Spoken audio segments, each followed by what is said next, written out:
morning, guys. Matt with Be Different. And this morning, I've just really been praying for God's peace to rule and reign in my life, and that we can be still and know that God is in control at all times. And as I pray these prayers, there's verses that kind of coincide with them.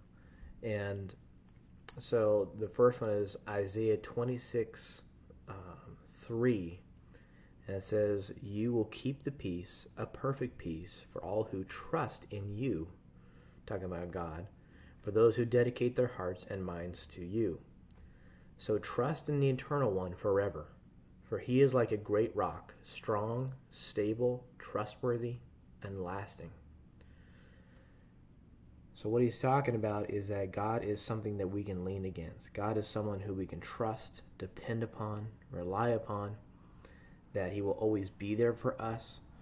And what the funny thing is that as we tend to, last night in marriage group, I guess I should say, the gentleman was talking about in marriage how we're not putting God first, because it seek first his kingdom and righteousness, and all these things will be added unto you, right? So if we seek God first, if we put him first, and we were having some pretty good conversation last night about, putting God first in everything.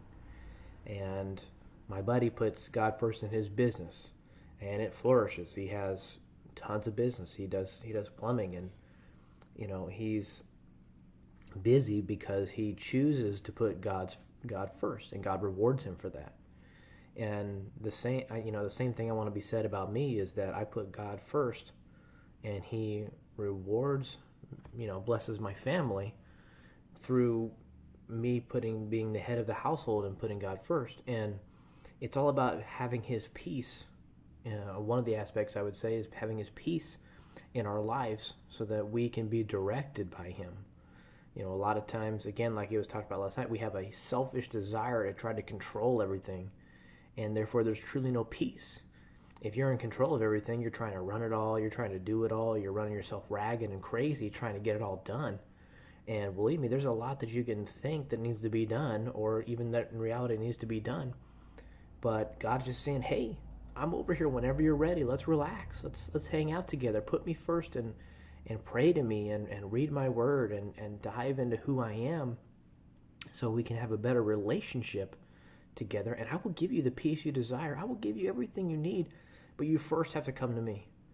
And I'm just as guilty as anyone. I haven't done that. I haven't really put God first in every aspect of my life. I'm thinking, hey, I should know how to do this, so I shouldn't have to put God first. And it's just so not true. It's so wrong of me to think that way. And the more I'm putting God first, and the more I'm relaxed about different areas of my life, the more that my marriage is benefited because I'm putting God first, the more my relationships, my friends, and everybody can see that something is different. And that's the idea. We want people to notice that you are different. And they can't quite put a finger on it, but they know something is different. And they're curious, and they ask you, why are you this way? And you can explain, hey, I put God first. God is the center of my life. He runs my business. He runs my life. And because of that, because I am saved by him, and he saves me from all the stress of life, from all the troubles, because God is with me. And the reason we flounder and struggle, again, is because our selfish nature to try to control everything. And so I would just encourage you guys today to be out of control, in a sense of don't try to control everything in your life. Let God be in control, and let his peace just rule and reign over your lives today. Be different today, guys. Show the world that you have a peace beyond any other, and that God will give it to you. Be different. I love you guys.